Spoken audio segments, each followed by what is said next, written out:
அடுத்ததாக நம்ம வந்து திடப்பொருட்களின் வகைகள் பற்றி பார்க்க போகிறோம்.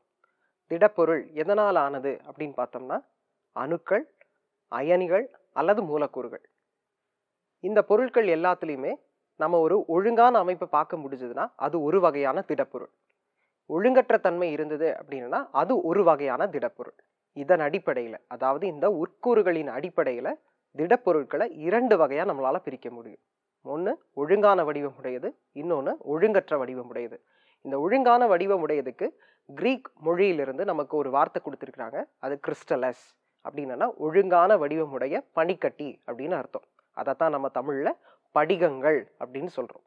அடுத்ததாக ஒழுங்கற்ற தன்மையுடைய திடப்பொருட்களை வந்து நம்ம என்ன சொல்கிறோன்னா படிக வடிவம் அற்ற பொருட்கள் அல்லது படிக வடிவம் அற்ற திடப்பொருட்கள் அப்படின்னு சொல்கிறோம். இதுக்கான கிரீக் வார்த்தை என்ன அப்படின்னா அமார்பஸ். அமார்பஸ் அப்படின்னா வடிவம் அல்லாத அப்படின்னு அர்த்தம். எந்த திடப்பொருட்களுடைய உட்கூறுகள், அதாவது அணுக்கள், அயனிகள், மூலக்கூறுகள் வந்து ஒழுங்கான வடிவமைப்பில் ஒழுங்கான திடநிலையில் அமைந்திருக்குதோ அதெல்லாம் வந்து நம்ம படிகங்கள் அப்படின்னு சொல்கிறோம். ஒழுங்கற்ற தன்மையில் அங்கும் இங்குமா அமைந்திருந்தது அப்படின்னு சொன்னோம்னா அதெல்லாம் வந்து நம்ம படிக வடிவமற்ற பொருட்கள் அல்லது திடப்பொருட்கள் அப்படின்னு சொல்கிறோம். இந்த படிக வடிவமற்ற திடப்பொருட்கள் படிக வடிவமுடைய திடப்பொருட்கள் இருந்து முழுவதும் மாறுபட்டு இருந்திருக்கலாம். உதாரணத்துக்கு சோடியம் குளோரைடு எடுத்துக்கலாம், பொட்டாசியம் குளோரைடு எடுத்துக்கலாம். இது எல்லாமே வந்து படிகங்கள் அப்படின்னு சொல்கிறோம். ஏன்னா இதில் இருக்கக்கூடிய உட்கூறுகளான சோடியம் அயானும் குளோரைட் அயானும் பொட்டாசியம் அயான், குளோரைடு அயான் இது எல்லாமே வந்து ஒழுங்கான வடிவத்தில் ஒழுங்காக அமைஞ்சிருக்கும்.